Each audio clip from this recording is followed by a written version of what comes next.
Welcome to the Web3 Gamer Recap, where we cover this week in Web3 Gaming. We talk about the new game trailers, game updates, the top news stories, and everything that's going on in Web3 Gaming.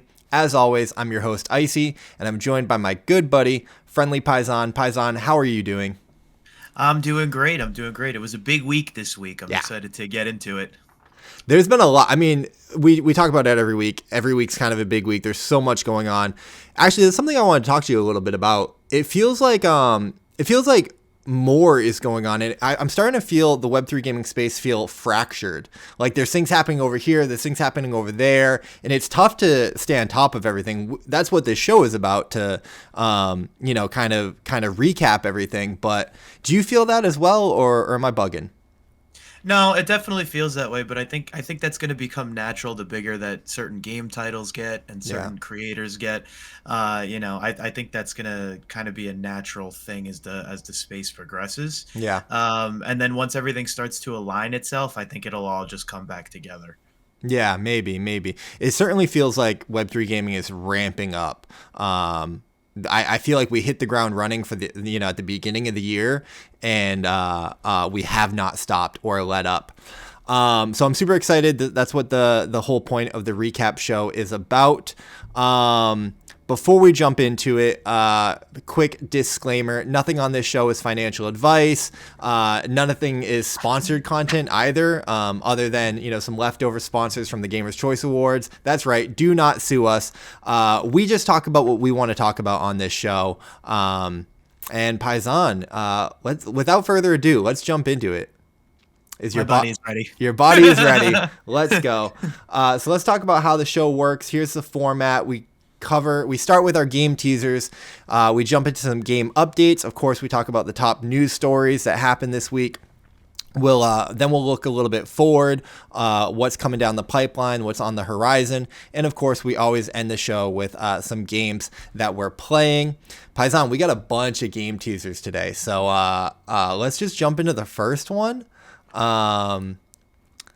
I've got this. I don't even know how to say this. It's from Polygon Gaming. It's Kryxivia. How would you pronounce this? Kryxivia. Yes, I agree. I concur. Kryxivia Game. It's a quest through the depths of Kryxivia, the greatest MMORPG on the blockchain. Beta now playable. Play and earn. NFT fantasy metaverse. 111,000 followers. But only 177 following. I'm always confused by these accounts that have something like that. But listen, let's get into this footage here. No, run! I was hitting the bear. What? Devs, can you see? It's a little dark. The quality is not the greatest. Yeah, no, definitely not. Looks smooth movement though. Looks like a standard MMORPG. I think I'm walking too fast. If we take down the I like the art. Like the art's pretty cool. The striking movements look good. The dungeon kind of reminds me of Big Time. But I agree. To your point, it's a different art style, and looks smooth, looks clean. She's persistent. You died. So close. If I had That "you died" text looks familiar. I'm so weird, but it looks very familiar. Yeah. Okay, that's it. That's the game. It's powered by Indie GG, which is a huge DAO out of India. I think maybe one of the largest ones, and they're working with Galactic, a really good POAP platform and competition, social competition platform. So cool. Yeah, I don't have much to say. It looks good. Interesting. Polygon Gaming coming out. Did you see this? Polygon Gaming, it used to be Polygon Studios, and it rebranded. Yeah, no, I didn't even notice until you showed me this. I mean, the game looks pretty cool. You kind of brought it up in the beginning with this. I'm always kind of concerned with those Twitter accounts that I don't know. I just feel like a game of that magnitude with that, I feel like I would have seen this. We would know more about it, right? Yeah. Yeah, I don't know. I mean, it could be 100% legitimate, and I could just be talking out of my rear end. But, I always get a little concerned when I see those types of things. I don't think that there's any way that those accounts are legitimate. But here's the thing: I always try and inspect them a little bit, and they get the views. So I don't know what's happening. I assume that people are like buying accounts and then rebranding them. I don't know. Who knows what's going on? I agree with you. But that's what that's what we do the show for. So we can kind of learn about these games, keep our eye on them, and then track their progress to see if they're really about that life or not. Let's keep it moving, Paisan. I got another one for you. This one is from Illuvium. We're going to talk about Illuvium a little bit later, but they've got their upcoming Illuvatars mint on the 7th. So just next week, couple days from now. Very, very exciting. And they released this preview of one of their Illuvatars. So let's take a look at this. Atlas. Everybody's favorite. This was from their trailer. Such a cute little guy. So I really like how they're giving so much context to what the character and the skills and the background is going to be. Very interesting. You could see the attention to detail. Yeah. And how much they care. Like they're putting all their effort into really creating these Illuvials, man, and I absolutely love it. Yeah.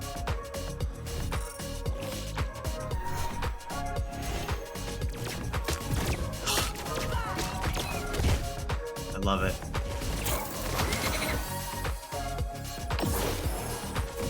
Graphics look great. Amazing. So clean. I do wish, let me go back to that a little bit right there. I do wish that the fighting was a little bit more engaging. You know, it's just like, I understand it's about, a battler and whatnot, but like, it's just them kind of like hitting each other. You know, we've played Champions Ascension where it's like a little bit more engaging, a little bit more PvP. I know that in the future they plan on incorporating PvP and making it more of a battle, but that's the one thing that I'm like, these graphics look so good, but I don't feel that in the battle, like of the differences between the characters. You know what I mean?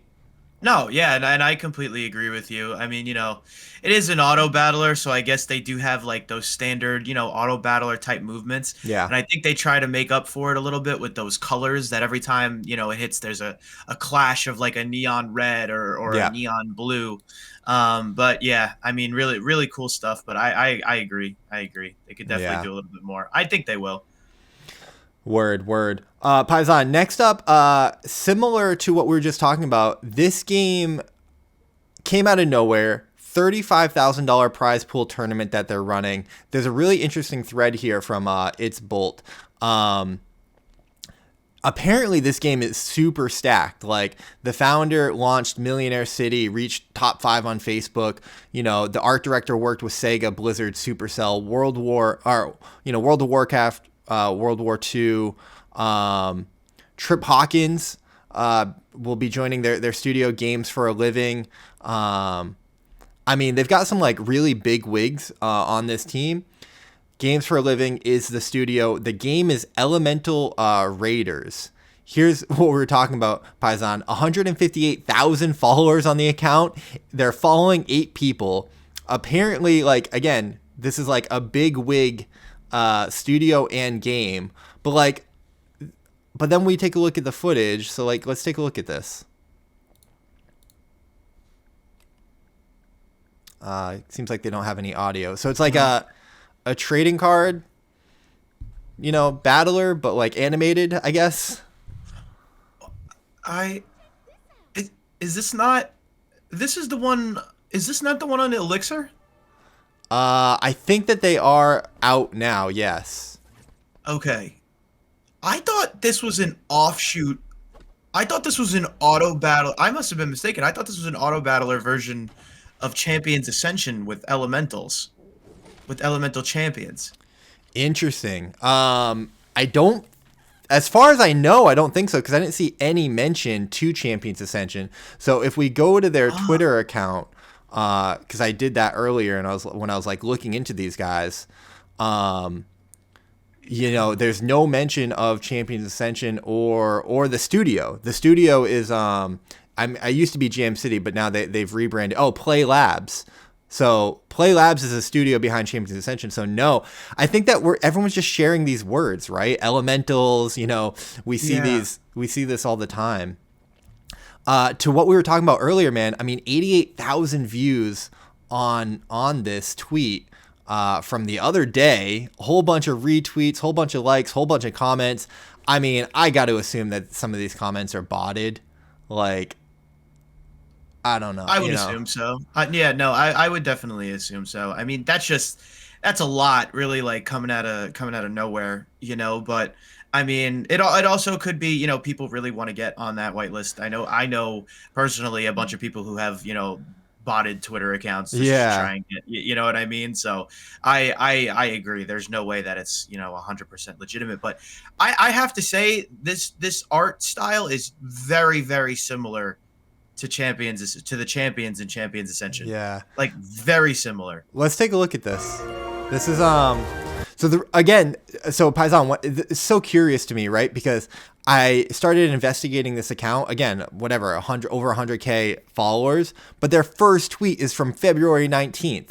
So like, how does that make sense? Like, I'm so confused. They tweeted, you know, this little maybe trailer, teaser. Let's take a look. Dare to laugh in the face of your enemies. Believe in truth, honor, Yeah, it looks and exactly justice. the same. Transcend the limits of mortality. Fight the mythical creatures of Atlantis. Lead an army trailer is of mercenaries. Yeah. Become one with the sword and prepare to achieve mastery in all Martian arts. Yeah, no, trailer's sick. I like this voiceover. We don't get too many voiceovers like this. We don't. I love it. Elemental Raiders, man. Games for a living. There you go. GFAL. Yeah, I mean the trailer looks absolutely sick, but I don't know. There's just a few red flags for me. There's just a couple, like, you know, looking at this stuff. But I mean, hey, I've seen it on Elixir. Yeah. I was under the impression that this was an offshoot of Champions Ascension. I guess not. The artwork being kind of similar, you know, is a red flag. So, you know, and you know, the follower count also, you know, but you know, I mean, hey, listen, could be completely legitimate. I don't know. But I mean, the trailer was sick. Great job with the trailer. It looks cool. Yeah, I mean, their team is super stacked, so unless that's like being forged and lied about, like I can't imagine. It seems legit. It passes the initial sniff test for me once you dive under the hood, but I agree with you. There's a couple of, like, you know, warning signs of like, wait, what is this? Where did this come from? Are these followers real? I don't know. It's kind of one to watch. We'll maybe dive in and report back, but I saw it, I wanted to share it, and that's what we got from the Elemental Raiders. But for the sake of the show, we'll keep it going. Next up, Paisan. This is maybe the tweet for their we already looked at that. Next up, Paisan, Star Garden. So talking about other projects that remind you of other projects and, you know, look like them. Let me know what you think this one looks like. Okay. Oh, I'm ahead a little bit. Looks like Illuvium. It took you 3 seconds to figure it out. 3 seconds. Oh, come on. Oh, come on now, guys. Yeah.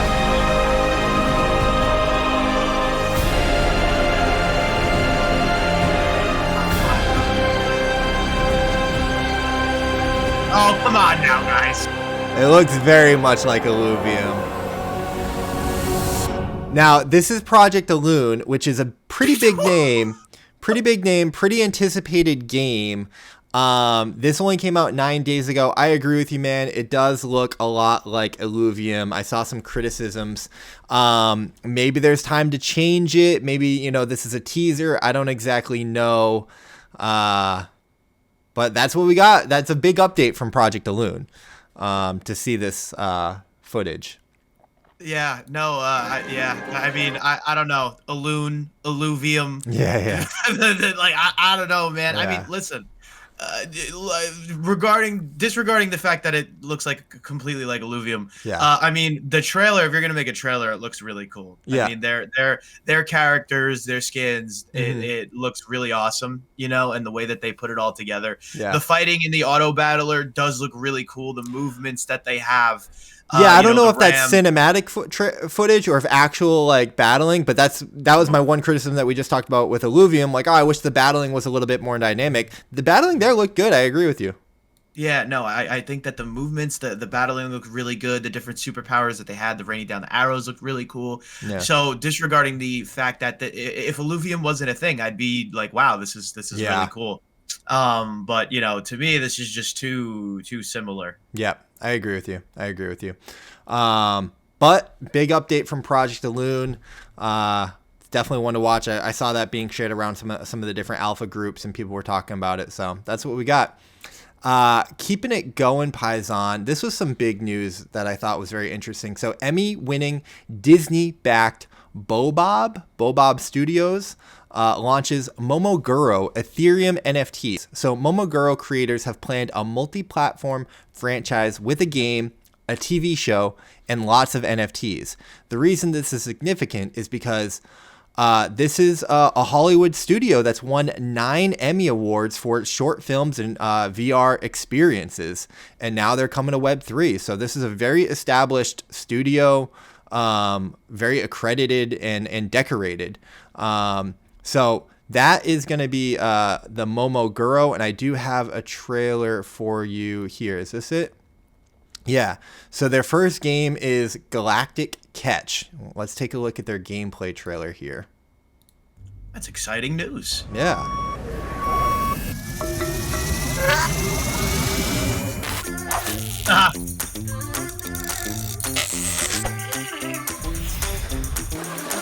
Cool. Disney backed. Oh, this is cool, man. VR-ish.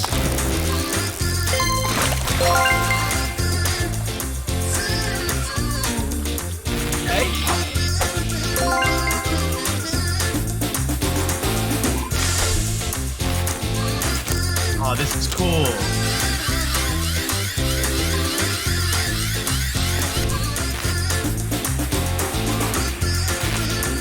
I love it. Baby shark, do do do do do, baby shark.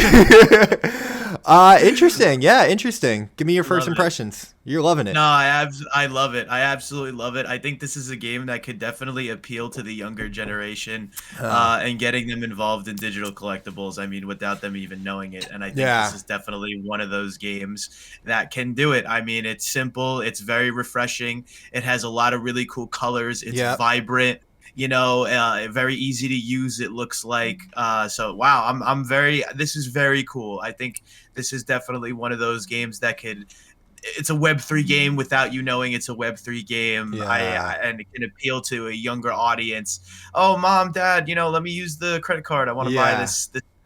So I think this is definitely one of those. I'm bullish on this. This is cool. I love it. Love to hear it. Yeah, it's very interesting, and especially coming from such an established studio. They've got a sizzle reel here too.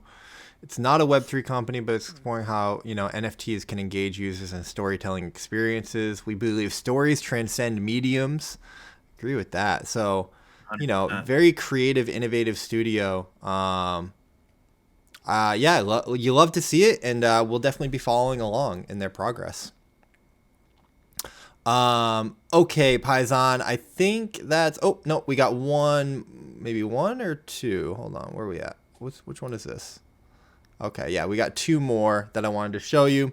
So we got this reveal from a Realm Hunter. They've got a free mint on Magic Eden coming up on the March 27th, and we got a little bit of a teaser here. So let's take a look at this.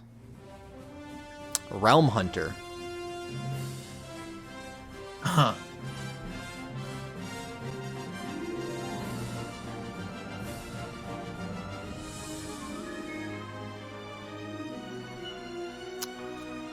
I'm getting into the world. I like it.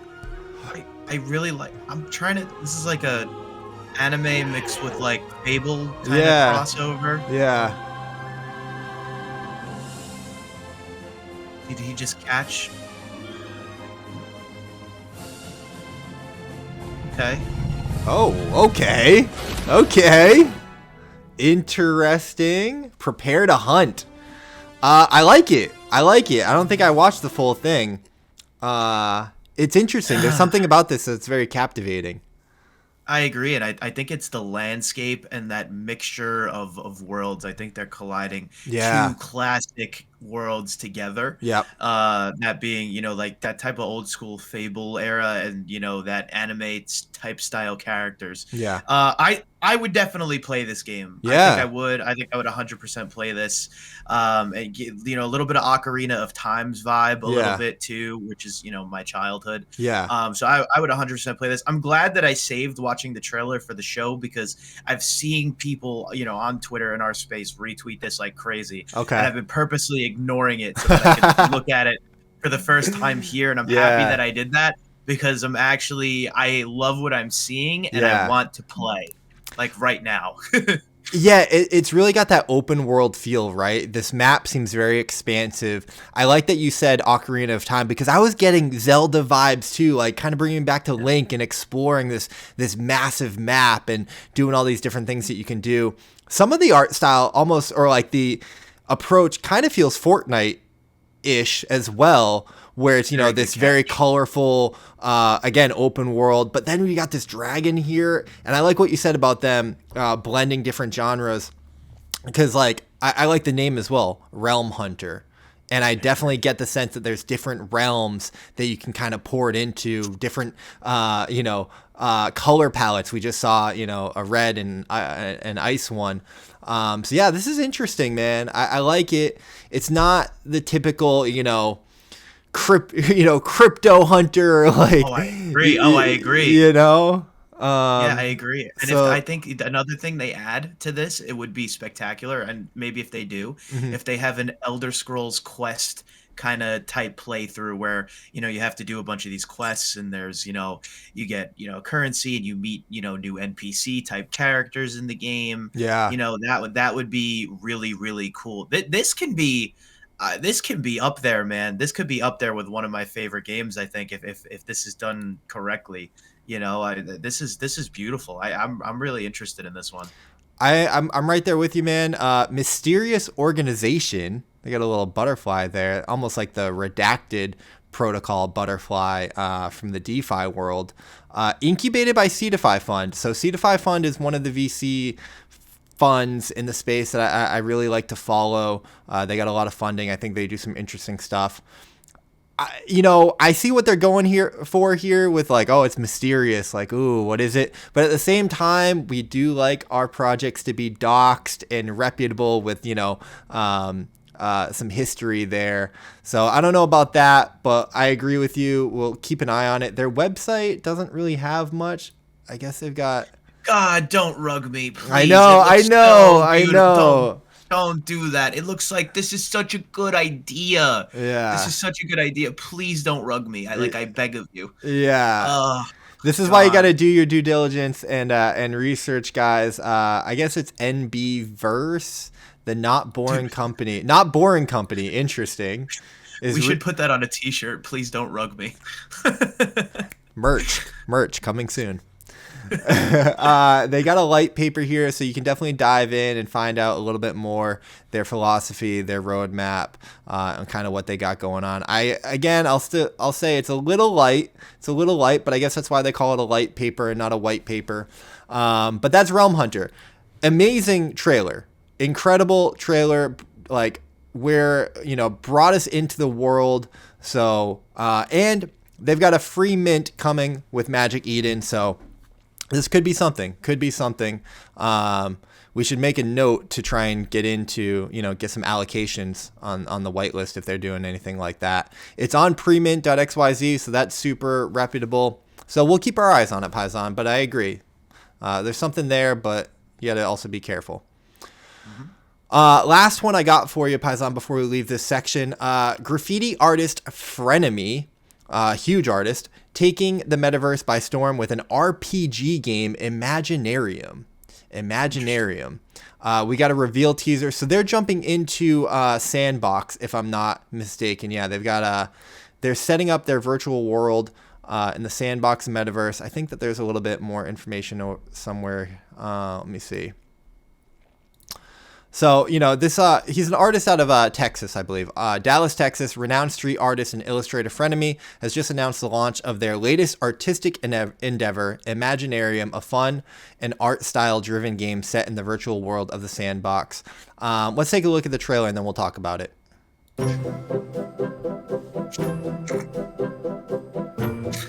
That's his art style, man.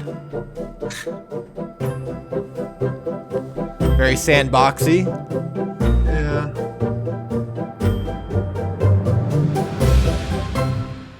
You don't sound too excited.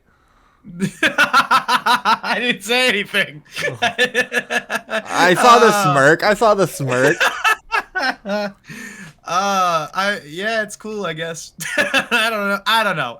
You know, art is what do they say? Art is subjective or yeah. whatever. Yeah. Yeah. So I'm sure there's a bunch of people that find this cool. It doesn't tickle my fancy, you know, per se. Sure. But you know, listen, sure. I don't know what to say. I'm kind of at a loss for words. I've never really seen, you know, an art style like that, like in the trailer. I mean, this is kind of giving me like a Where's Waldo type vibe. Yeah. But you know, it's cool. Like, I like the name Imaginarium. I do like that, and I think he goes for like anything in my wildest imagination I could just draw up and make out of whatever I want. And I think that premise is really cool. So yeah, I mean, I'll be interested to see how it looks in the Sandbox. That's all, because I do play that, so I'll be interested to see how it looks. That's the thing. That's my takeaway from this, Paisan, is that you know, listen, you've got I think it's a win for Sandbox, and you're bringing IRL artists, creators, and doing collabs and partnering with them. So you're bringing their fans and introducing them to this open metaverse and Web3. So it's cool. And I also like to see creators, this kind of reminds me of Beeple, right? You know, innovating and going out and trying new things, which right now that's Web3, and dipping their toes in and seeing, you know, how they can use this medium for their art. So yeah, I don't read too much into it, right? I think this is kind of just another one of Sandbox's collabs and, you know, doing cool stuff, building out their world and their ecosystem, and partnering with a well-known, renowned artist with a very unique art style. Yeah, makes sense. Definitely. No, for sure. I could see it doing nice things in their world for sure. Yeah. All right, guys, we're going to leave the game teaser section. I said at the top of this show's not none of this is sponsored content. We don't talk about anything that we don't want to, but from the Gamers' Choice Awards, we did have some incredible partners. So I did want to share this video from one of those partners, Immutable. Thank you guys for supporting the Gamers' Choice Awards. They've got a great little trailer right here talking about their work in gaming. So let's take a look. Let's have a word from our sponsor.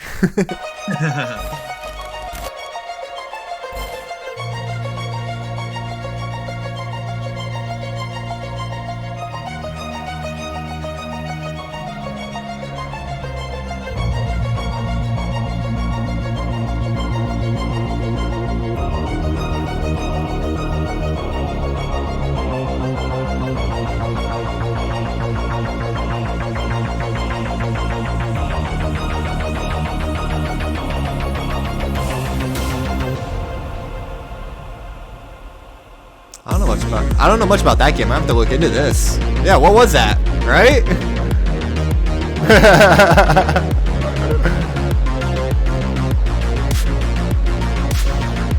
Yeah. Minute blocks. World Wide Web. Ooh, backsmith kickflip. Elysium.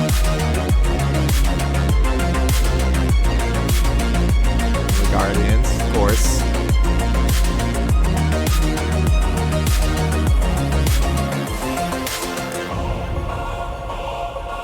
I like that. I like that. No gas fees. Well done. Yeah. Well done. Yeah, this is Well an done. older video too. I mean, a couple months. Paisan, have you done any transactions on Immutable? No, not once. I haven't done any transactions on Immutable yet, but I'm sure with all of those beautiful games that I just saw, 2 of them in which really caught my old eye there that I've never heard of in my life. I'm Yep. sure I will be pretty soon. Yeah. I mean, I love that about this trailer because you get some of the big established platform games that we know, right? Illuvium, Gods Unchained. But then you like hear these other Undead blocks, right? But then you hear these other games and you're like, oh, what are these games? I got onboarded onto Immutable from Gary V and his book games. He used Immutable to launch his book games NFT. And one of the reasons he did it was because there was 0 gas fees. It was like no fees. Wow. We love Polygon over here as well, but like, you know, and because fees are really cheap. This backsmith kickflip, I love that, dude. Oh my, I didn't know. Can you skateboard in World Web 3? Worldwide Web 3? You can, but it doesn't look like that. It's seriously so misleading, bro. Like it just doesn't look like that. I'm sure. Trailer, but it doesn't look like that. I'm sure. The skateboarder in me is like, I've done one backsmith kickflip in my life, and it was like, it came out of nowhere. I almost did it by accident. It was incredible, and it looked like it. Mine did look like that, and it was one of the best feelings ever. Just had to throw that in there. But yeah, shout out to Immutable, great partners, doing great things for the Web3 gaming space, and we loved having you guys as a part of the Gamers Choice Awards. With that said, Paisan, we gotta keep going forward. Next up, game updates. We got a lot to talk about today, so let's keep it going. Game updates. The first one I got from you, man. You might have seen me post this last night. Great trailer. I mean, this could have gone in the game teasers, but we talk about Star Atlas so much, so these are kind of like updates in my mind. We tweeted it out immediately. The greatest journey is not taken in solitude. Ride with us, have a blast, sit back and enjoy the thrill-bending space-time with Star Atlas in this all-new sneak peek. Paisan, they call this a sneak peek, but this thing is 2 minutes long. They showed us a lot, man. They showed a lot. And I loved seeing these consistent and frequent updates. That's what I said on Twitter. And really, they're consistently and frequently showing us updates. And it's not small updates. These are big updates.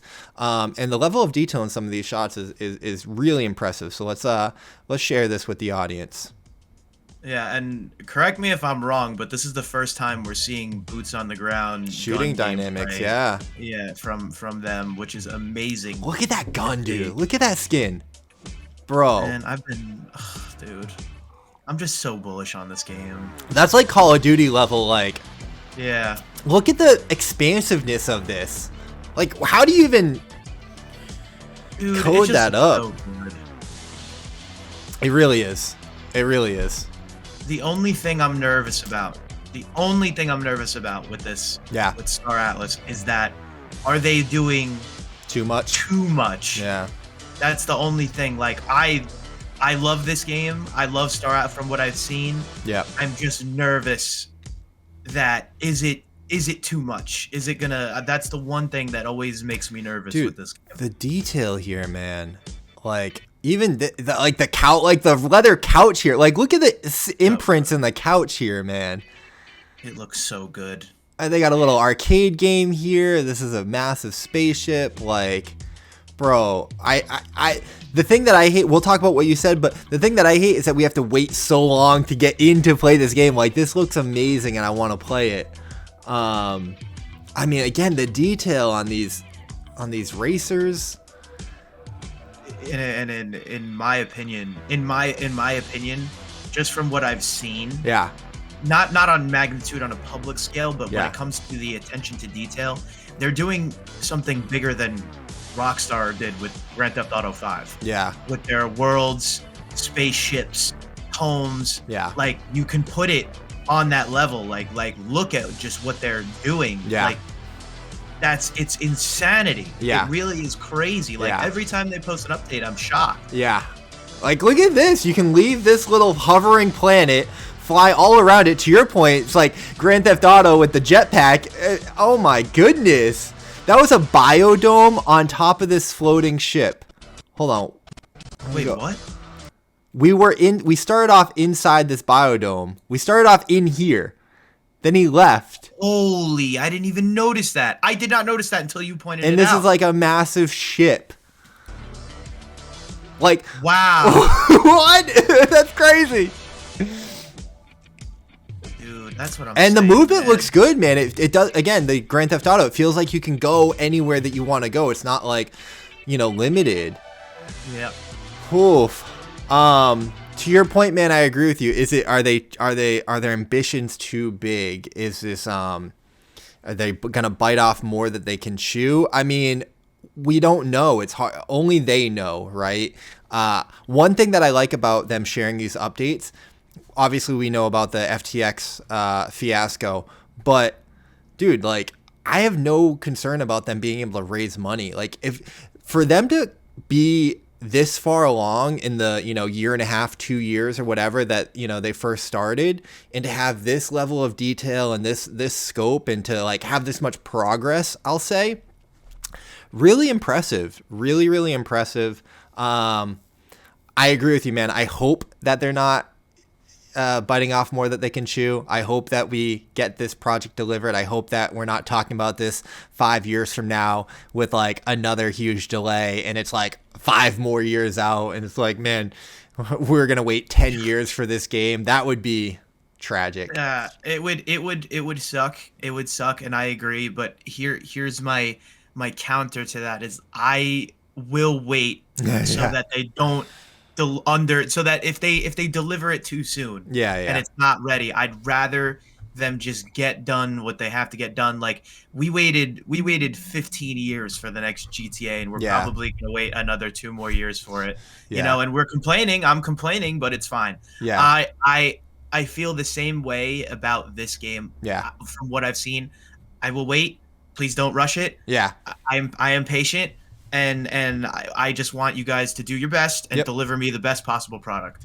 Absolutely. I completely agree with that. And one of the benefits of Web3, you mentioned, we're still waiting for the next GTA, but in Web3, we're going to get open snapshots. We're going to get small little modules that we will be able to play, that they are going to share with us and keep us updated. We don't really get that in Web2.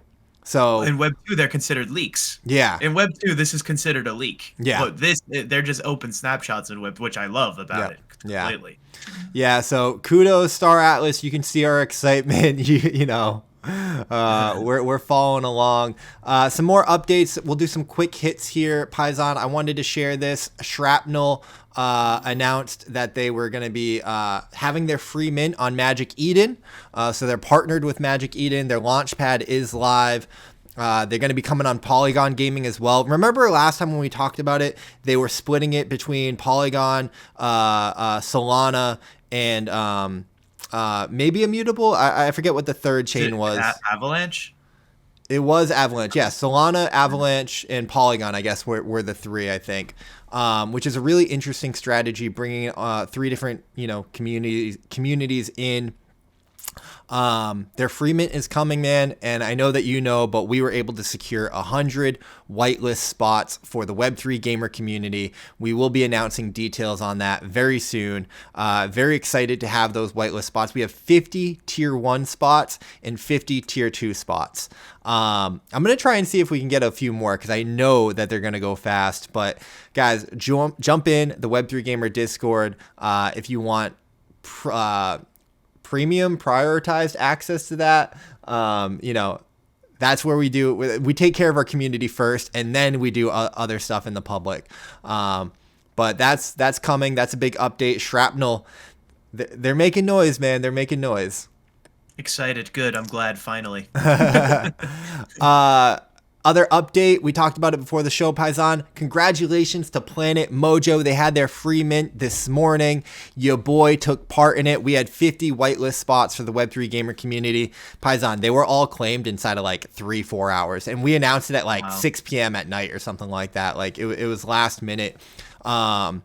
and a bunch of people from the Web3 gamer community got into the free mint. I think the floor price, let's see, will it tell us right now? They got as high as $60. It's still at $40 right now. So free mint, if you wanted to flip that, easy $40. The mint process was super smooth. Shout out to Magic Eden on Polygon. This is their launchpad page, which I expect the Shrapnel page to be very similar to this. It was a really, really smooth experience. They had like a half hour window for their tier 1 list.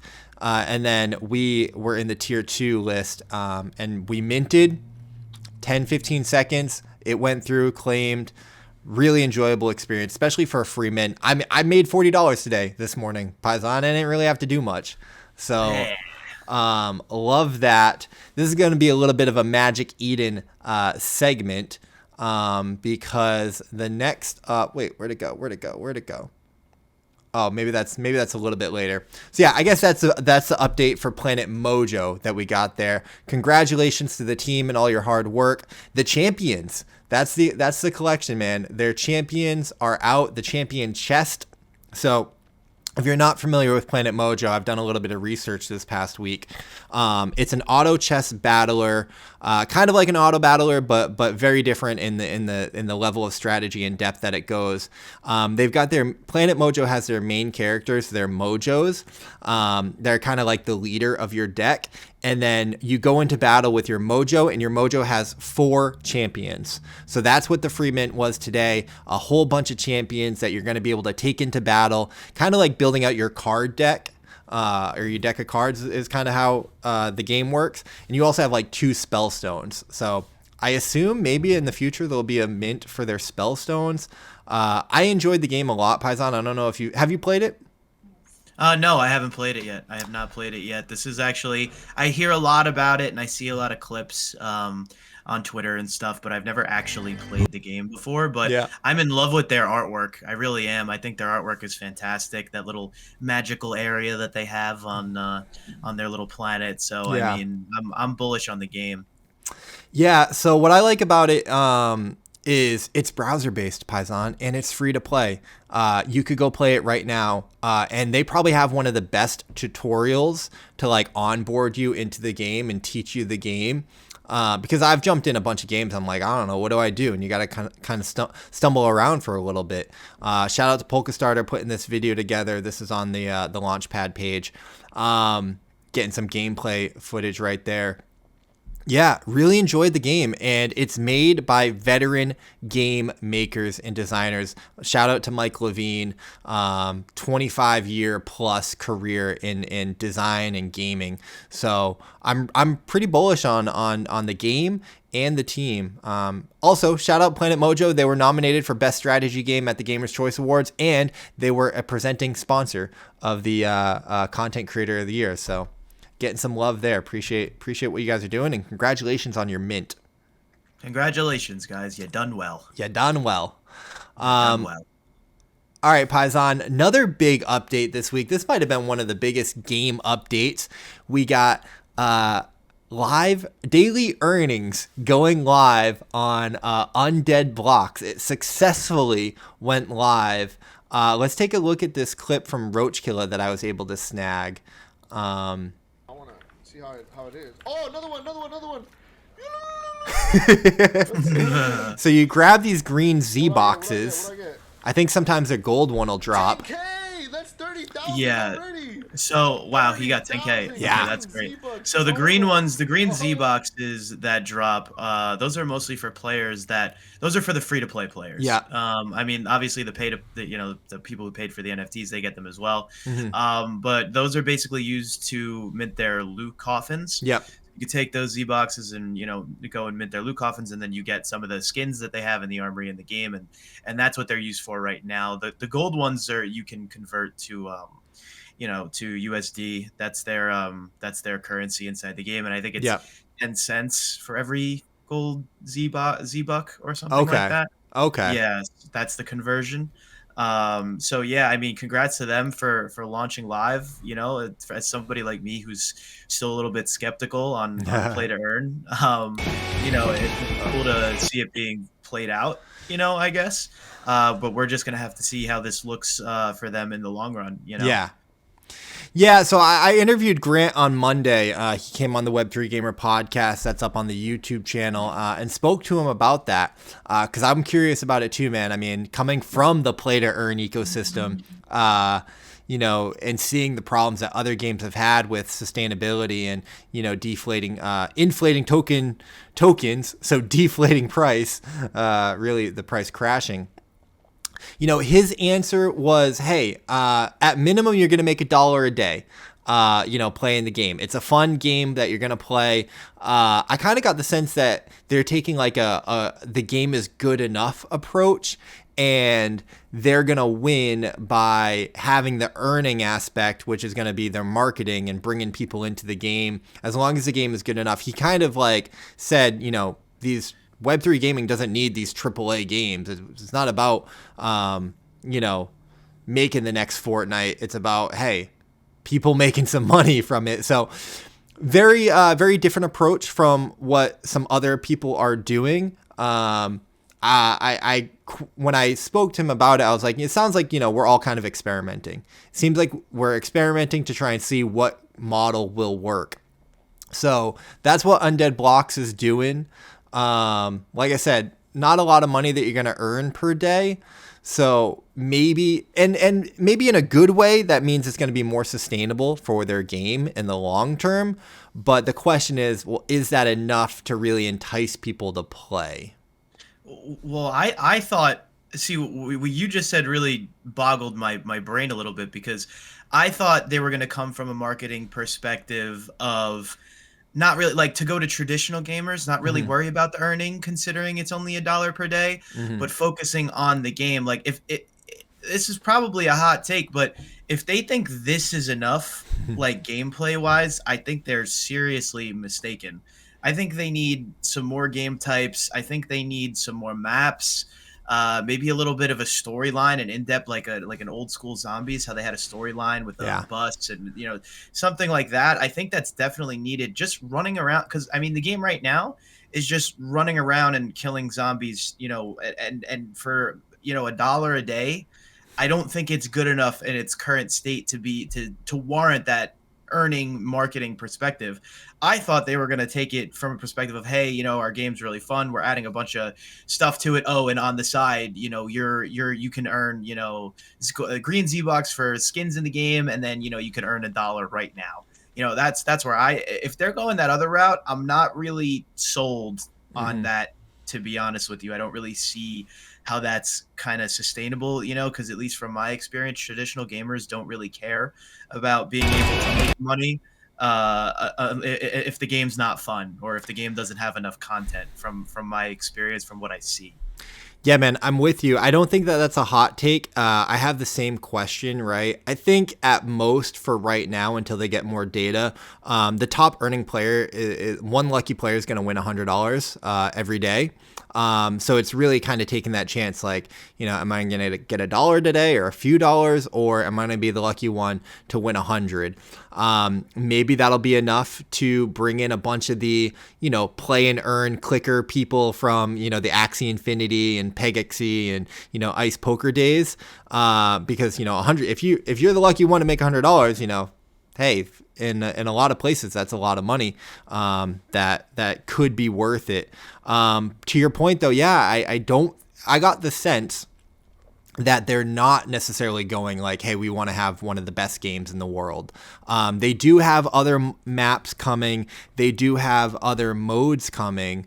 But yeah, I really got the sense that, like, no, we're not abandoning, you know, this play to earn thing that we set out to do. They're like, when I spoke with Grant, he said, listen, a lot of these companies and games raised a lot of money, and now they're pivoting away from this just because the market got hard. Well, we want to prove that, no, you can do this in a reasonable, sustainable way. So it's a bold approach. I agree with you though. I'm not like, I don't really play Undead blocks because of that reason. Just with like my arthritis, like I don't want to be endlessly clicking. I know that Roachkiller enjoys the game and plays the game. There are a lot of people that do enjoy the game. I have heard Grant say it's like Mario Kart meets Call of Duty Zombies, in the sense that like Mario Kart is a very simple game loop. You just go around in circles and circles, and people can do that endlessly. I don't necessarily agree with that analogy here. Mario Kart's about, social and fun and like, battling your friends and stuff like that. But again, I was never a Call of Duty Zombies guy. But there's a lot of people that love zombies, right? So maybe this is attractive to the zombie players, regardless of what it is. And, let me say this one last thing. From what I understand, they pushed their mobile version and the mall map. I think that they pushed that back a little bit to prioritize the earnings. So I think that they were getting a lot of feedback from the community that like, hey, we want earnings. Like, we want to play the game and earn money. Like, when are we going to get, some type of utility on these NFTs? So on one hand, I'll salute them for listening to their community and taking that feedback and deploying earnings. On the other hand, it does raise a question of like, are they doing this because they kind of have to meet these obligations to their investors or their players or whatnot? And I don't mean to make this a deep dive onto Undead blocks. I'm really speaking more broadly about the current state of Web3 gaming and kind of what we're seeing other games. And I'll be the first to admit that like, I'm not the most educated on like, I don't know what's going on. This is all speculation, right? But I think as people who cover the space, these are the things that I think about, that I think are worth kind of talking about. And if I'm wrong, I'm happy to be wrong. But only time will tell. You know what I mean? No, yeah, and I agree, and I'm just speaking from a gamer perspective and what we see on a daily basis and what we cover and what we see in the space, because we are knee deep in the space and we see a lot of different things on a regular basis. So we can kind of speak from experience and how things are going. But coming from as somebody who was a big Call of Duty Zombies player, there was a lot of other things besides a simple game loop of zombies inside the game that made you want to play hours and hours and hours on end. Yep. There were little side quests. There was a main storyline. There were different things to make you want to play the game for hours that Undead Blocks just doesn't have right now, in my opinion. And earning $1 is not gonna really suffice a lot of people's hungers. So that's just my opinion. I could be wrong. Yeah. That's just how I feel about it. Yeah, I think that these are fair takes. Not to take credit away from Undead blocks. I think that their game looks good and people have fun, and hey, people are earning money playing your game now, so that's really cool. I think that it should be celebrated more than not. And I was really impressed with my call with Grant, from his approach. They're taking a very business analytical approach. So if I was going to bet on a team to manage the finances and build a sustainable business model with their game, I would bet on Undead Blocks and Grant. So I think that this is just more of a meta conversation versus a like, hey, game could be better or something. No, of course. And I think what they did is fantastic. I'm just looking at the alternatives and I'm trying to see, what would bring a bunch of people over to playing the game. Yeah. And, I think that if you just produce a fun zombies game, you would get a ton of people. And then on the side, just be like, hey, you could earn a little bit of cash on the side. That's my take. I do like that model, man. I do, because I've always thought about that with the play to earn ecosystem. Like, listen, we don't need to be making $30, $40, $50, $60 a day, $80, $100 a day. Like, listen, if you have a game that you love to play just for playing it, and hey, you might earn, a couple bucks a day, and after a month or two of playing it, you get a dinner on the game. I think that's cool. That's cool. I would play, listen, transitioning to our next topic here and kind of continuing this meta conversation of like how these games are adapting and evolving to the current landscape and learning from their things. I've got Ice Poker Decentral Games up here, and you know, they were a good example of, well, if I could make a couple dollars playing ice poker every day versus making nothing playing Zynga Facebook poker, well, guess what? I'm going to go play ice poker because it's the same exact poker game. But I'm, you know, after a month or two, like, I'm going to be able to take my girlfriend out to dinner. Like, that's cool. If I'm going to play poker anyways, I might as well earn a little bit. I agree completely. And in that note, we've got a lot of updates from Decentral Games. I did want to share this. So they're rebranding the Ice Poker Arcade. So they're, you know, again, they started off with the play to earn thing, and now they're really, they found their stride with this arcade brand. So I just want to share this.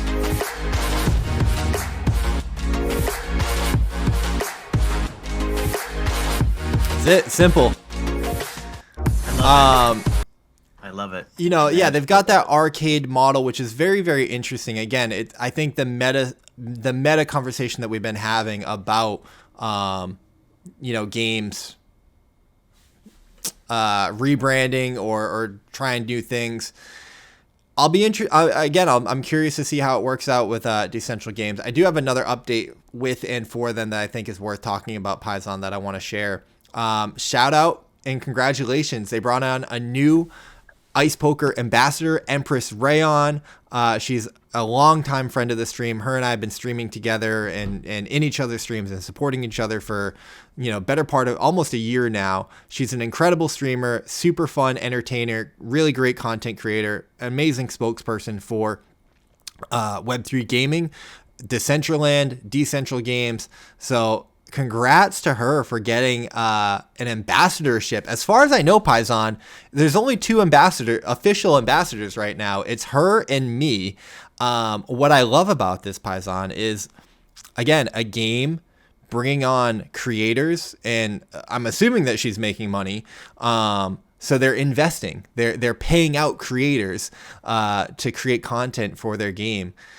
I don't know why we don't see more of this. I don't know why Illuvium, Undead Blocks, you know, all of our top games, right? Star Atlas, you know, Spider Tanks. I guess Spider Tanks, I guess they kind of have classy now. But like, I don't know why every game does not have at least one brand ambassador, 2, 3 brand ambassadors making content on their game on a weekly basis.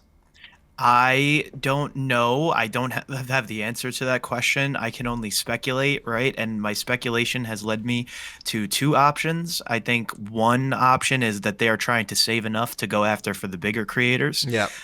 Just try and knock it out that way. But I think most of them get denied. I know for a fact that some of them get denied. Yeah. Just because of, you know, the bigger creators don't really know about this space yet. Yeah. And secondly, I don't think that they want to spend the money on creators, I guess, like, you know, like us. I don't think they see it as a viable option, which is kind of crazy to me, considering the amount of effort that we put into, you know, videos and getting their product. And we do push the product out there. Like the stuff that we do gets views, it gets attention, you know, but I've had a bunch of calls and, you know, a bunch of meetings with different projects, but, you know, even for the price that I give them, which is not high, you know, for the work, you know, they just don't want to do it. Yeah. So I think those are the two reasons that I've come up with, but I agree with you. I think that they don't have the funds, or they're just not allocating the funds towards that. I think it's a mistake. I understand that, you know, hey, it's an expense, but we see a lot of these people putting marketing expenses into tournaments, into other things. I think it's a mistake not to have some, you know, one creator who can be, you know, an ambassador for your brand and be out there talking about it, sharing it, and creating content, big or small, you know. But I think it makes sense, even if it's a loss leader, Paisan, you know, even if the ROI is not there. I think that the soul points and the community points and the vibe check, you know, it's a vibe check for me. And I love to see Decentral Games. You know, I maybe I'm biased and obviously I'm most educated on the space because I'm an ambassador and because I played the game so much. But you know, I love to see them doing stuff like this. It's, you know, I would talk about, we've got other content creator stuff on the show today. But Paisan, we've been going on for a while. those are the game updates that I've got for you. I'm sure that I missed some. There's so many, things going on in the ecosystem. That's what we covered this week. If we missed anything, if we didn't cover your game, let us know in the comments, let us know in Discord, let us know on Twitter, and we'll be sure to try and cover it in the next episode. Moving on, Paisan, let's talk about the news. You want to talk about some news? I'll do some news. So Paisan, obviously the biggest story of the week. You covered it. What do you think it is? The Mongraal, the 1.6 million for the poop key. Poop key. There it is, the poop key. Yeah, I tried to be one of the first channels to cover it. Breaking news, Mongraal sold the Dookey Dash key. So there's an update from our story last week. He had listed it for $3.3 million. I think he had gotten an offer for $1 million. He said no to that offer. Well, the update now is he accepted an offer for 1,000 ETH, or a total of $1.6 million. Apparently the buyer is Adam Weitzman. When you look into Adam Weitzman, he is a bigwig. Started Weitzman Recycling, but he's got some other huge endeavors. I saw someone put a thread together looking into him. I guess that he really wanted the key. He was even trying to win it. When the competition was going on, he was trying to pay people or whatever to play. And obviously that didn't happen, but he couldn't let it go. And $1.6 million later. God bless. If you have 1.6 liquid to spend on a digital poop key, you are chilling. That is absolutely incredible stuff. Incredible stuff. So I think that you put out a really good video on this. I'm going to let this play in the background while we talk about it. What were your thoughts here, man? $1.6 million poop key. Yeah, my initial thoughts were, I know that Mongraal, for how young he is super smart, right? So he made that initial post. He did, I think it was 3.2 million. Yeah. And there really is no market value. He could have put 10 million. Nobody really knows what the value, of the key is, but I think he had, as crazy as it is to say for people not in the crypto space, I think he put a very reasonable price tag on it to get something extremely reasonable from the Yuga Labs ecosystem to get that 1.6 million. I think if he would have started any lower, it probably would have been, something probably made 4 or 5. Yeah. You know what I'm saying? Yeah. So I think he definitely did something extremely smart to get the correct price tag. And you're going to say, you're crazy. That's $1.6 million for a digital poop key. Trust me, I know. But when we're talking about the Yuga Labs ecosystem and you see what things are selling for and how their market operates, in my head, it kind of made sense. Oh, it makes total sense. I'm not surprised at all. And I think that this is a win. Listen, when you've got a story this big, everyone's going to have an opinion.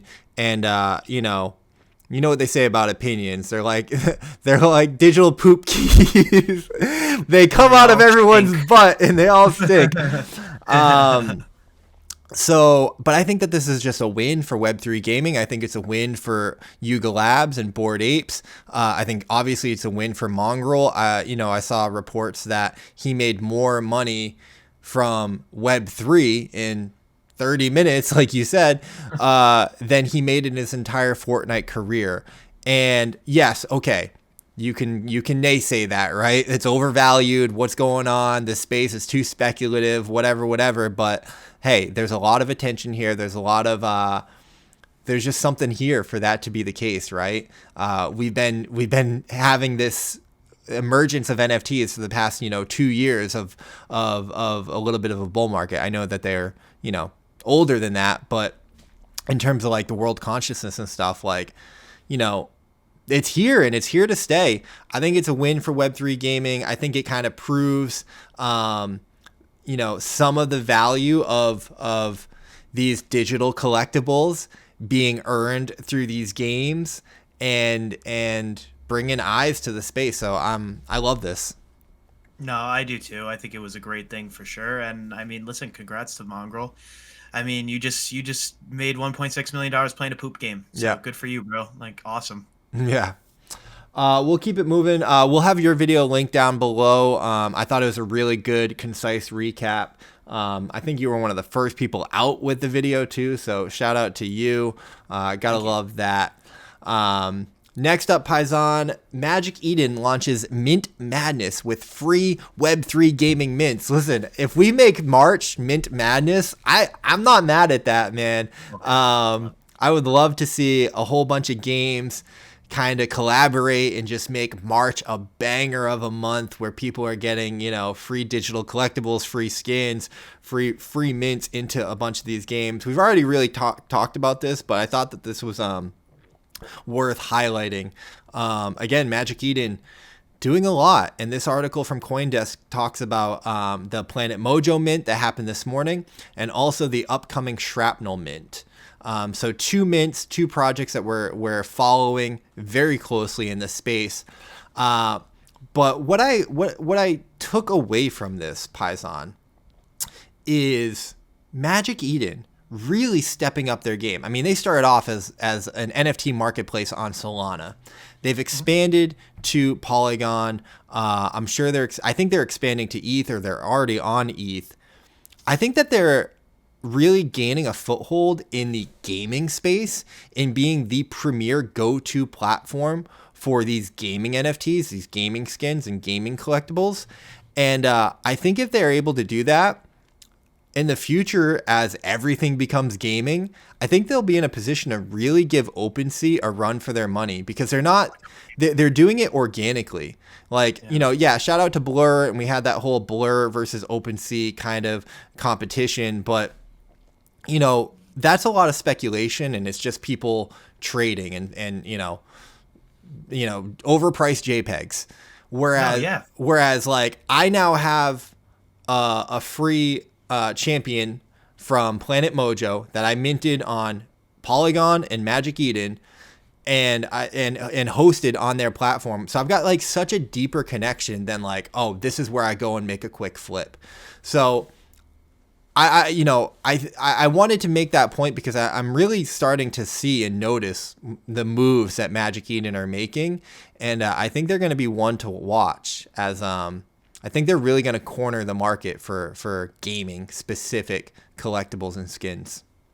Yeah, and just to piggyback off that a little bit, nobody, I think the platform that simplifies the buying and selling of gaming NFTs will succeed. Yeah, and I definitely think that they're doing the best job at it right now. Yeah, I know that Broken Sea is mostly known for buying and selling overpriced JPEGs. Yeah, so it doesn't really appeal to traditional people, mm-hmm. but the platform that appeals and makes the transactions as seamless and as easy as possible will win. Mm-hmm. And I think Magic Eden is doing that incredibly well. Yep. And gaming, obviously, in my opinion, will surpass overpriced, JPEGs, just regular overpriced quote unquote utility JPEGs by a massive margin, because we know how big the traditional gaming margin is. So I don't think it's unfair to say that as long as Magic Eden keeps making these seamless transitions, that they will in the long run surpass OpenSea. I think they will. I think gaming and making those transactions easier will eventually surpass it. Yeah. Absolutely. So guys, if you're not following Magic Eden on Twitter, if you don't have notifications turned on, you're missing out. I would definitely, I feel comfortable recommending you to go do that. Mint Madness, they get a bunch of free mints. We've already talked about Planet Mojo. We've talked about Shrapnel. We looked at Realm Hunter earlier on the channel, something that looked really, really good. I see Blast Royale on here. I don't know much about Freckle TV. Is that Tearing Spaces? Everyone talks about Tearing Spaces. I don't know much about them. I got to dive in. Have you looked into that game yet? No, I have no idea what that is. Everyone keeps talking about Tearing Spaces. They do a bunch of Twitter Spaces and all this stuff. I think they gave out, some free NFTs. But yeah, Mint Madness. I love the concept. I love the idea. I love to see it happening. I'm gonna try and get into some more of these mints. I agree, especially Realm Hunter. Yeah. Moving on, Paisan, to the next big news story this week. Man, talk about partnerships. This might be the biggest news in partnerships. Gaming engine Unity. Not only did they tap MetaMask, Immutable X, but they also tapped Solana for their Web3 developer tools. Massive. We got a few tweets here. MetaMask launch of their MetaMask SDK in the Unity Asset Store will allow devs to connect their games to the MetaMask wallet, enabling users to interact with Web3 enabled features within the game itself. Get ready for a whole new level of gameplay. MetaMask is coming to gaming, and gaming is coming to MetaMask, and gaming is coming to Web3.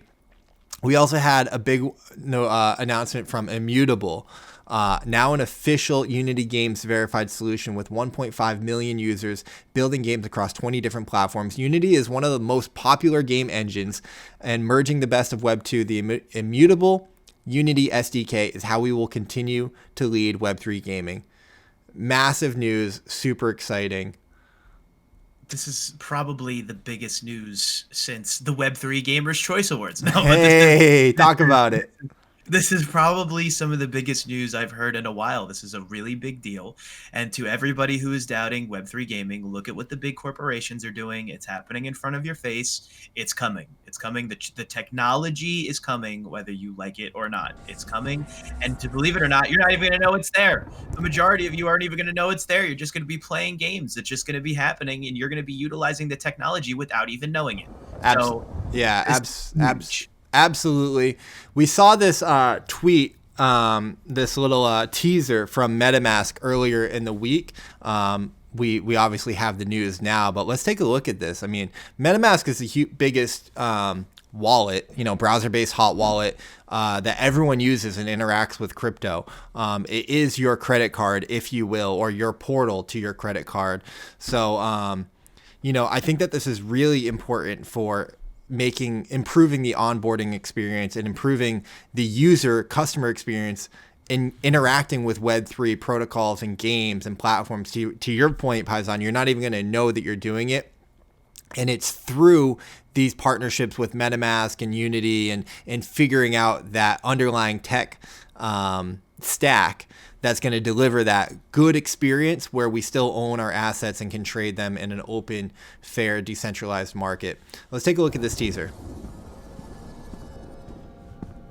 I mean, when MetaMask dropped this and it was like gameplay, I'm like, whoa, like you don't do games, but you're going to do games? Like, yeah. Yo.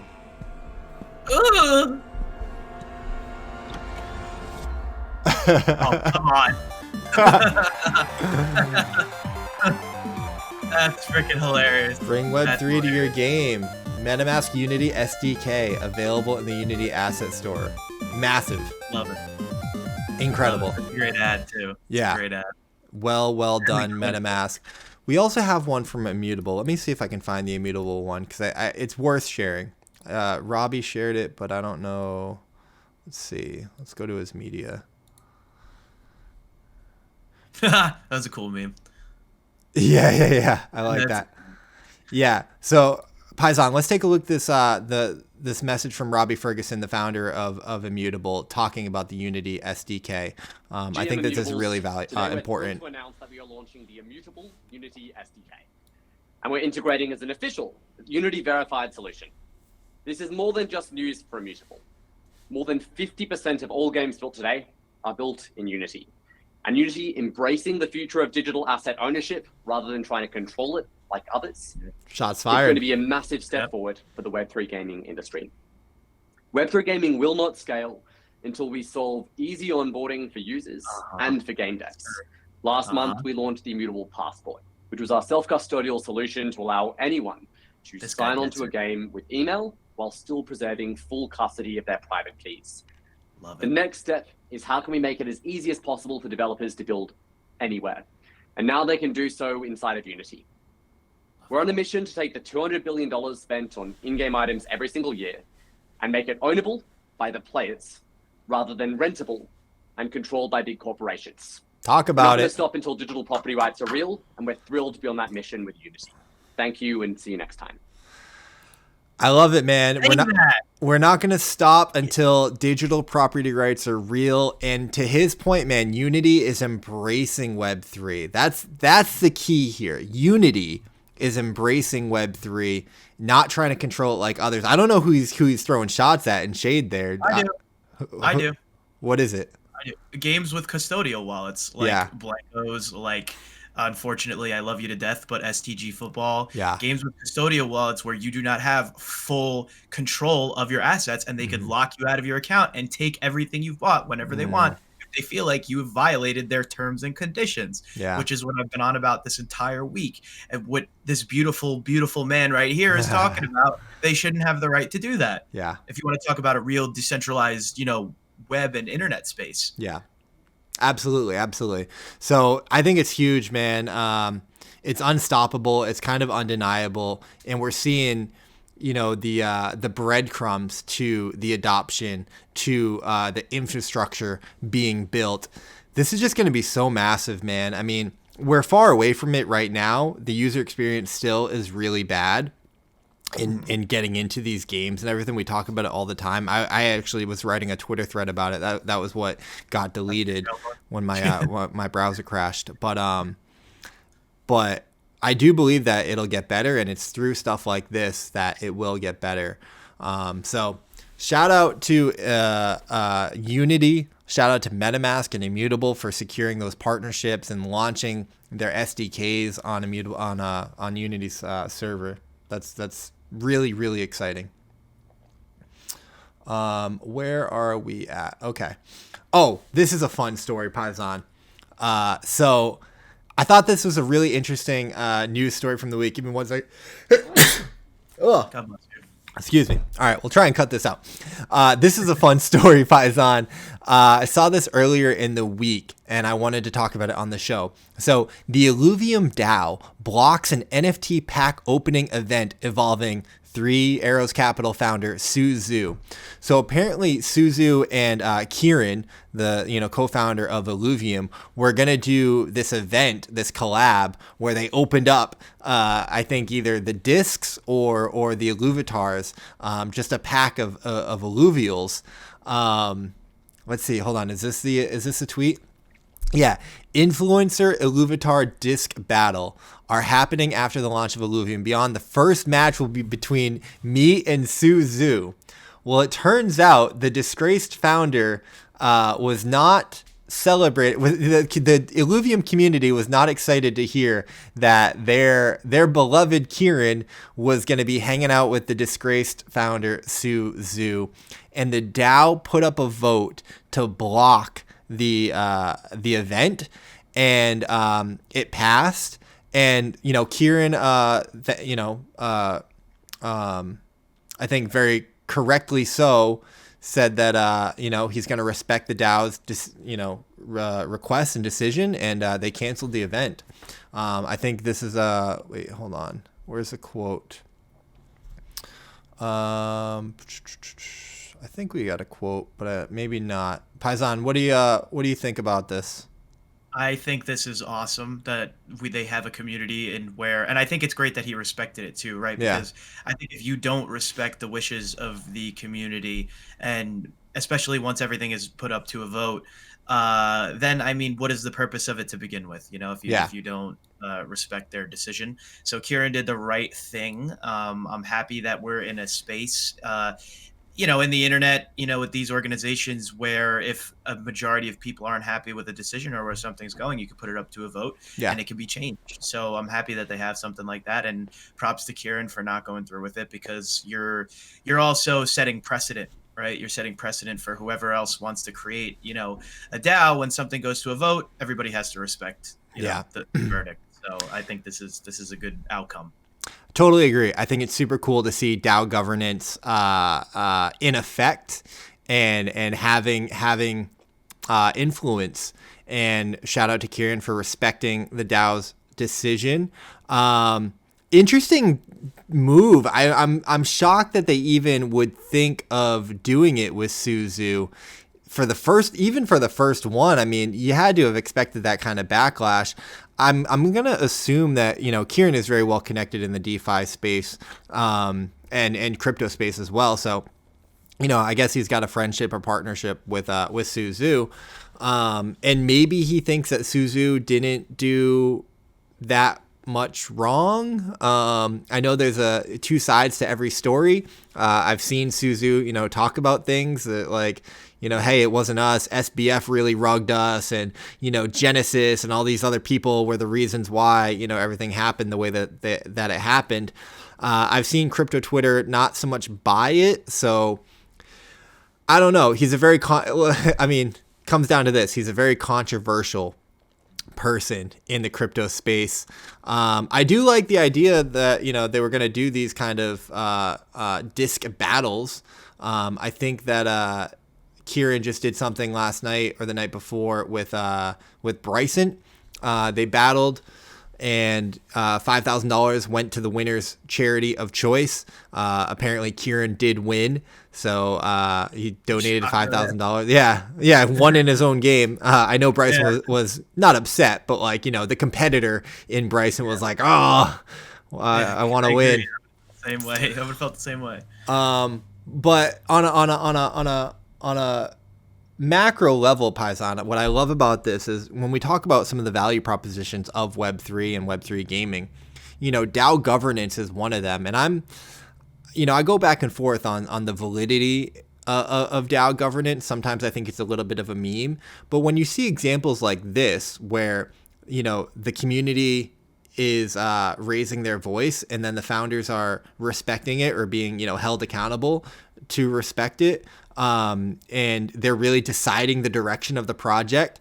That is the goal of Web3. That is one of the fundamental pillars of Web3 and Web3 gaming. So I love to see the Web3 native games implement that and be, examples of this stuff. I was thinking about it recently as well, like, with NFTs, it's really like, because like these games, ultimately, he could have just said, hey, screw you, I'm going to do what I want to do.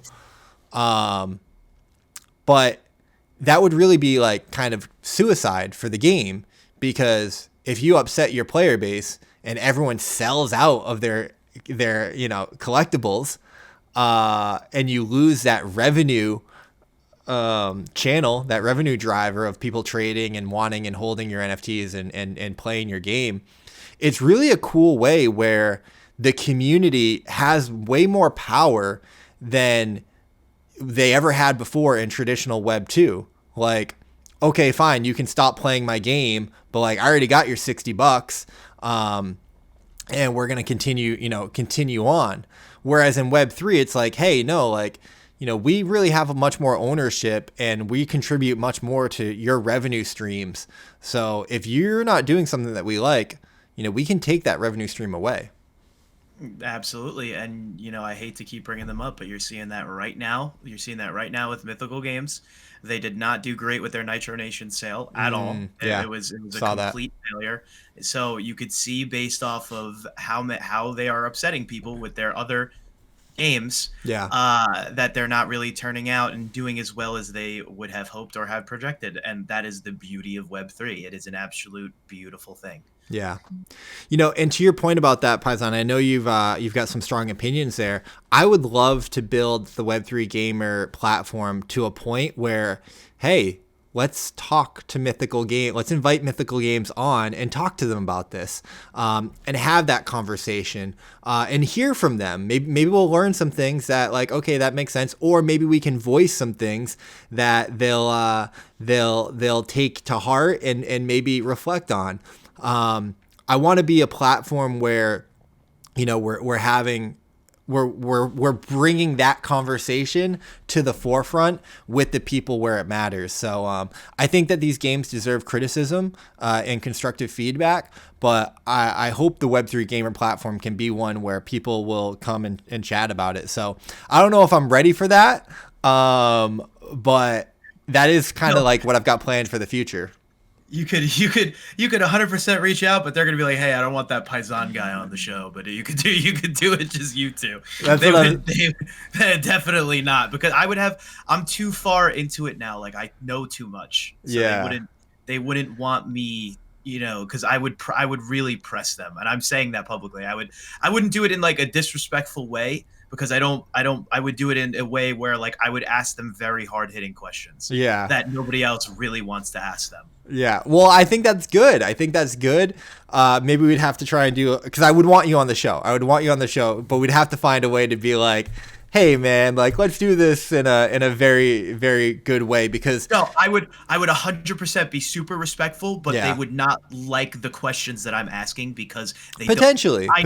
Yes. Potentially, but hopefully these game studios and teams and companies and projects, like, listen, if these are legitimate questions from the community, then like them or not, like they're valuable. And, let's address the elephant in the room here. And that's kind of like what I want this platform to be, because I think that content is super valuable. I like, I think of Kagi having Kieran from Illuvium and Michael Wagner from Star Atlas. I mean, that's such an epic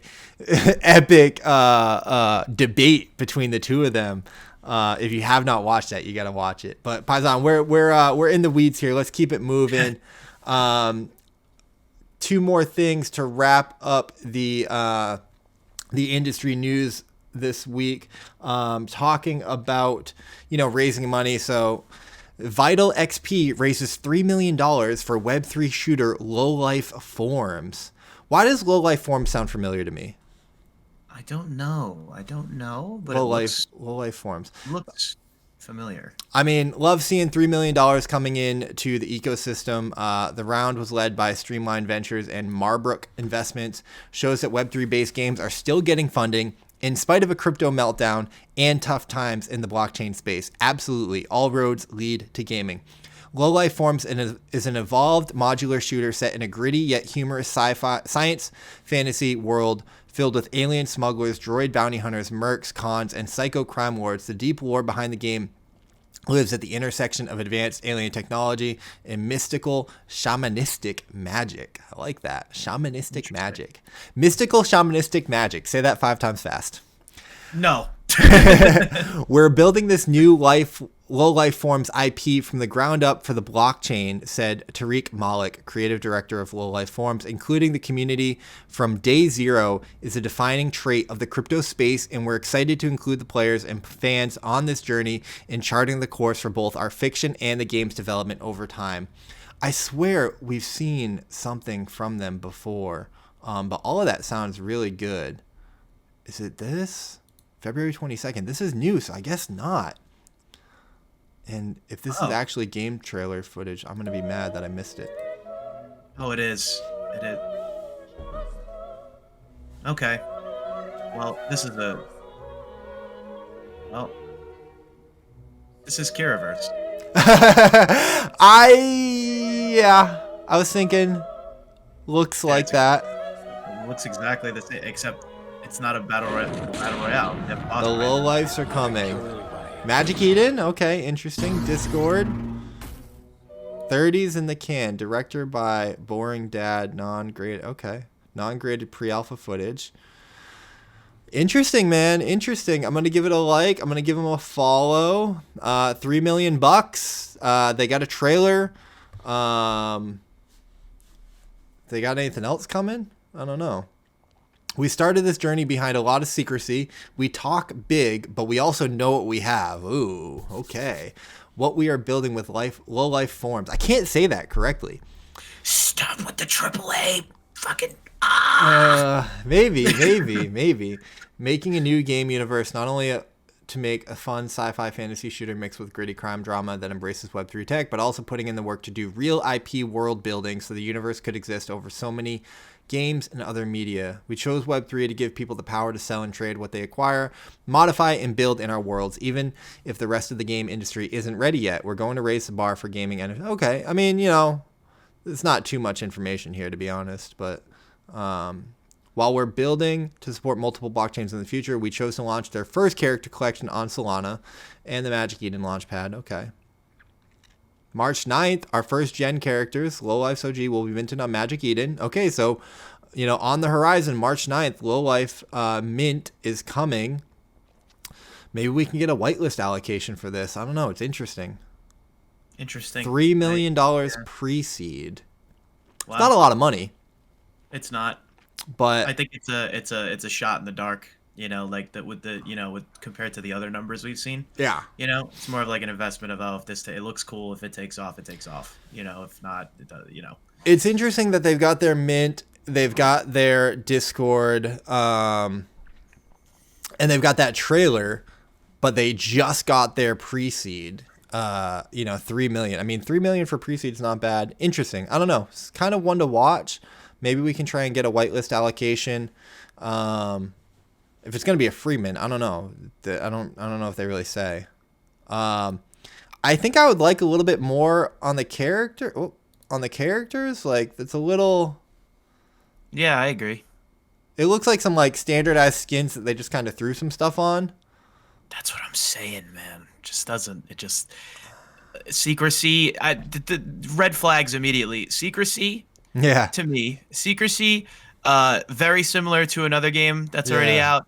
Yeah. And very like bland skins. Not bland. I mean, they're colorful, but like familiar, I'd say. Yeah.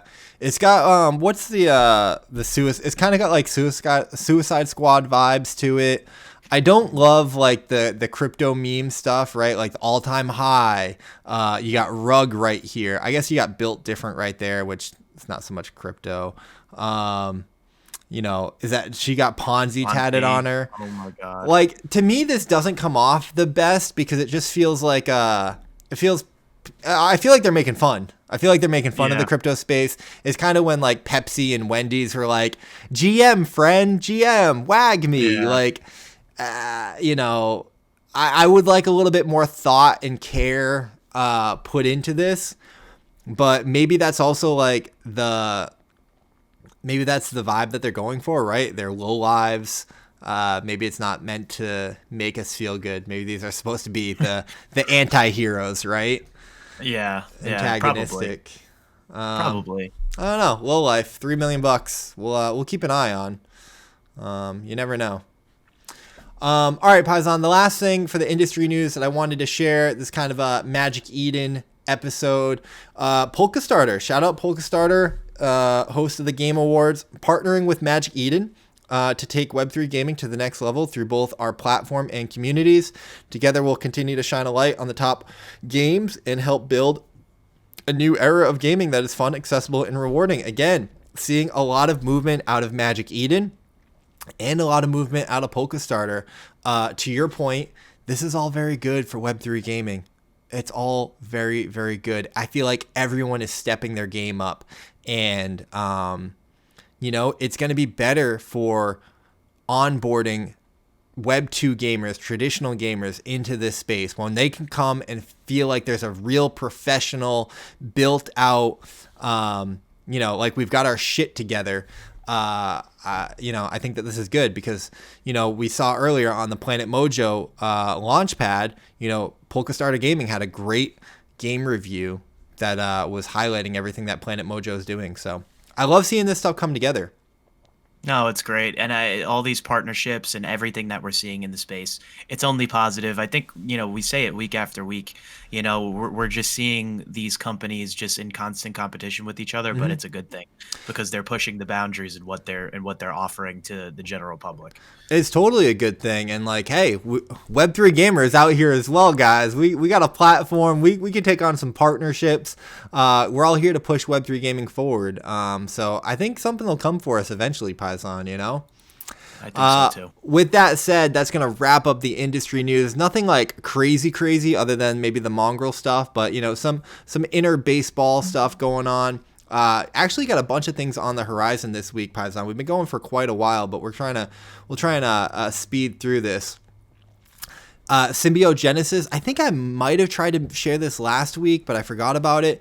They got a teaser site and Discord. I know that we talked a little bit about a news story at one point coming up with them. But guys, if you're following, what is it? Square Enix, the Discord's coming March 9th. Symbiogenesis is coming. Next one on the horizon, Paisan. We talked about it a little bit. Illuvium has their Illuvatars mint next week. Illuvium Beyond. They changed the time, so I wanted to share this update. It's still March 7th, but it's going to be 10 p.m. UTC. This was a breaking announcement as of today. So if you're trying to be on for the Illuvium mint, definitely stay up to date on the Discord. I'm actually going to be jumping on stream. I don't know the details of it, Paisan, but I was invited to jump on. I think they're doing like a 24-hour stream. And they're going to have like different creators come on every half hour or something like that. So I'm going to be coming on, I think, towards the tail end of it. Oh, wow, that's great. So yeah, I'm excited to be a part of that. I am excited for this mint, man. I mean, this is a big one. The price isn't too high, not financial advice. And you know, this is the biggest thing that they've done since private beta, open world. Yeah, no, for sure. So next week's going to be a big week. Next week is going to be a big week. Keep your eyes out for that. I wanted to talk about this, Paisan. Take a little bit of a turn here. And I put it on the horizon because it's kind of like looking into the future. Shout out to 0x Sasha, one of the great Web3 Gaming threadors, if you will. If you're not following Sash, definitely give him a follow. He says some major Web3 games are going to stop building this year. Why? Because their funding runways are running out after 2 years of development with very limited profitability. He says on the short term, it's mega bearish, but on the long term, it's hyper bullish. But he says, be careful out there. It's going to get uglier before it gets better. I think that this is an important thing to note. I guess there's not a thread here. It's just that message. I think it's an important thing to be aware of. I mean, a lot of these games, a lot of these projects, you know, that are out here, at some point, they're going to have to make money and return, give a return to their investors. And I think a lot of them are going to fail, right? I mean, that's just the nature of business, nature of gaming, nature of development and projects. Most projects fail. It's going to be sad. We're going to see a lot of these projects fail.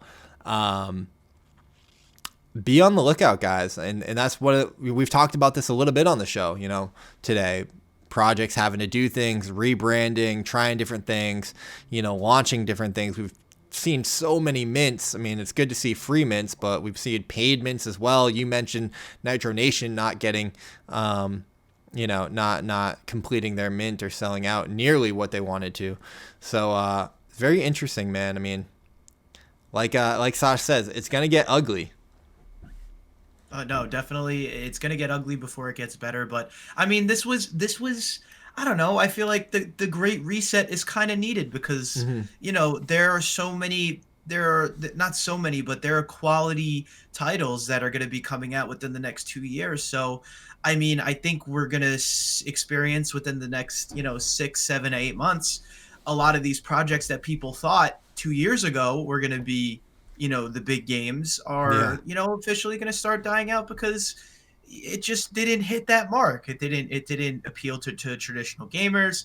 You're going to see initial investors getting tired of seeing the same old thing. So he's right. He's absolutely right. And now is the time. He's right. Within these next 6 months especially, we're going to see a lot of these titles sending out that unfortunate tweet, that unfortunate Discord message. Hey, like you said, we're not profitable. Unfortunately, it was a great run. But gotta dip out. So we're winding down. I mean, we've seen a few of those already. NFT projects pivoting or winding down or just going silent. Yeah, that is. I like to talk about it because the goal of Web3 Gamer is finding the game, finding the gem in the rough, finding the game or games that is going to reach mainstream adoption or truly innovate and find that success. That's why we talk to a lot of projects and try to learn about them as much as possible so that we can do that due diligence. So yeah, it's going to be interesting to watch what happens. I think the space will be a very different space a year from now. I mean, so much happens in Web3, all the time. So I guess there's no real hot take there. When you really think about it, it's pretty basic, but still something to always kind of be reminding yourself of. Absolutely. All right, Paisan. Next up that I wanted to share, got a little bit of an update. We've talked about this before on the show. Bryson talking about the free mint NFT that he's going to be launching for his gaming community at some point. If you don't know, every week that Bryson streams, he releases a new POAP on his Twitch streams that you can claim as a community member. I've claimed a few, but I'm starting to worry that I don't have enough to get into his project. He's asking on Twitter what blockchain L2 he should use for his mint. Trying to get a pulse check. Some of the answers he's getting are, mainnet, Polygon, Arbitrum, Solana, Cardano, all the big wigs. He did say, here it is. Total supply for the project is 100. So it's going to be a free mint NFT to his community, only 100 supply. This is why I was trying to collect these POAPs and make sure that I was going to get in there. Because I want Bryson's NFT. Not for an investment standpoint, just because, I support Bryson and I think it's going to be cool. I think the way that he did it is cool. I commented somewhere, I think he should do it Ethereum. But yeah, he said he's going to make a decision sometime next week. And the thing, I guess the news here is that the mint is coming. His project is coming soon. So it'll be very curious and interesting to see what he does for an NFT project, Yeah, no, I mean, I'm sure he's got a plan for it to give, some type of, utility. Maybe he'll offer, some advice, if some creators, are able to get it, content creation advice or whatever he has back in it. But, yeah, he also has, kind of like him and Spike, they have a lot of resources, and especially they're offering it for free. So it's not really, like a money making thing for them. I think it's more about building community and partnering with the blockchains themselves. So I think it's a great thing. Dude, this tweet has 62,000 views. Holy crap. He's got crazy reach. Yes, he does. All right, Paisan, just two more things. Talking about the reach of Spike. Spike is up to it too. He's been killing it lately. Waypoint Gaming is recruiting, looking for the best Web3 gaming content creators. The benefits are going to be access to new games, sponsorship opportunities, bounties, free NFTs, whitelists, all that good stuff. But the requirements are you got to have an established community, create regular, high engaged content, disclaim paid promotions, and maintain high integrity. You pointed this out to me, Paisan. What do you think about this? What do you got to say? Me personally, I like it. I think that it's definitely a way as well, because Spike is also really great at, kind of like you do the same thing, and kind of like elevating, other people and giving them, a spotlight, not taking it, all for themselves. So I think this is another way for him to do that and to get content creation out there and to connect smaller creators with these, NFT projects. And like we said earlier, more projects need to be combining with content creators and to push their game out there, outside the bounds of Twitter, because I think especially in this space, a lot of creators only focus on Twitter. And that's something that, like Bryson, myself, we hype on a lot, is you need to be posting on TikTok. You need to be posting YouTube shorts, not only creators, but the games themselves. You need to branch out of this bubble that we have, in Twitter. I think that this is a cool thing for creators. I think Spike is very educated in the space. I think it's something that'll hopefully succeed in the long term.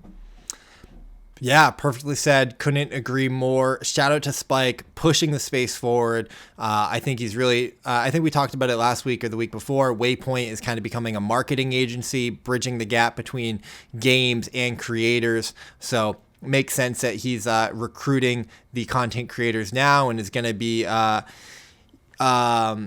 filling that need, man, because a lot of these creators we're all looking, hey, how can we monetize, how can we grow, how can we get sponsorships, and as if he positions himself to be that matchmaker, I think it makes a ton of sense. It's good for him. It's good for the game. It's good for the creator. Super cool. So if you're a content creator watching, you're probably already familiar with Spike's program, but if not, go check it out. He's building a really great community in the Waypoint Discord. I'm a part of it. I know you are, Paisan. Paisan, are you going to be, as a creator, would you take advantage of this? Is this something that interests you that you're going to look into? Spike and I are talking. All right. Okay. There we go. We're communicating. There we go. Love to hear it. Okay. Next up, we got, let's see. Oh, I wanted to end with this little bit of fun. So we talked about it last week. ETH Denver is happening right now. I don't know why cringy things always come out of these conferences, but we've got people on stage at ETH Denver singing a song. I'm going to play the song for you. They've got Vitalik over here on a horse. Pentoshi, if you don't know Pentoshi, huge on crypto Twitter. He sold all of his ETH as a joke, obviously. But, I mean, listen, we always talk about top signals, and this fits the bill. What a beautiful song.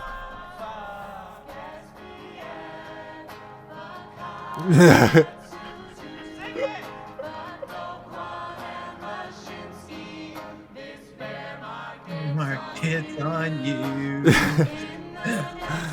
I don't know. Oh, this is great.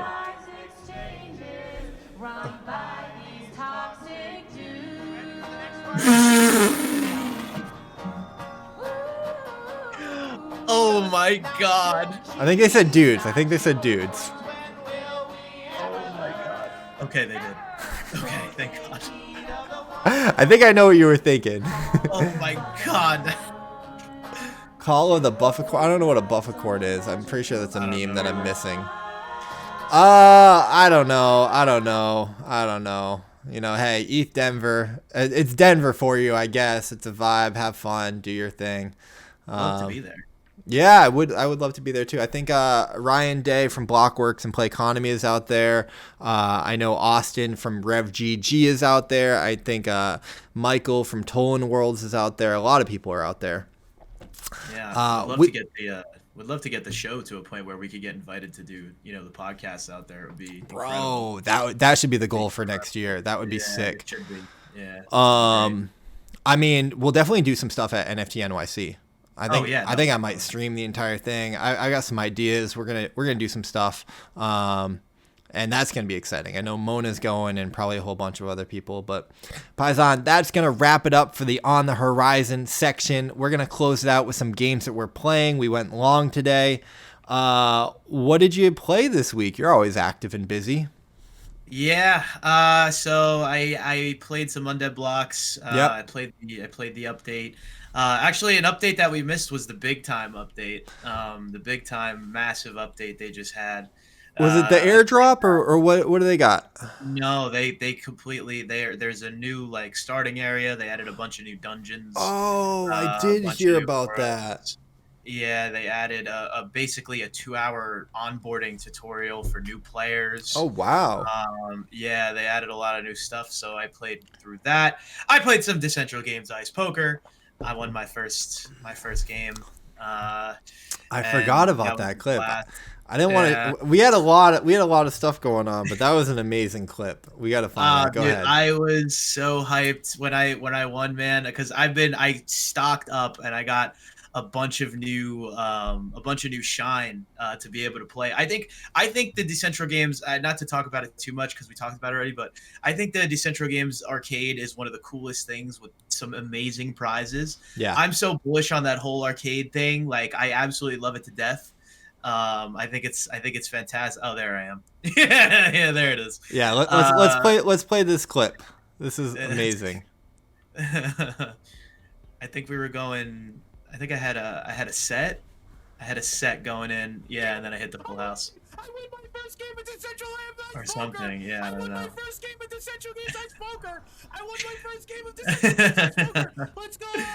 Oh, I love it. I love it. And you know what's crazy? I put off I put off playing it for so long because I love poker. Yeah. And I knew that once I started playing, I wasn't going to stop playing.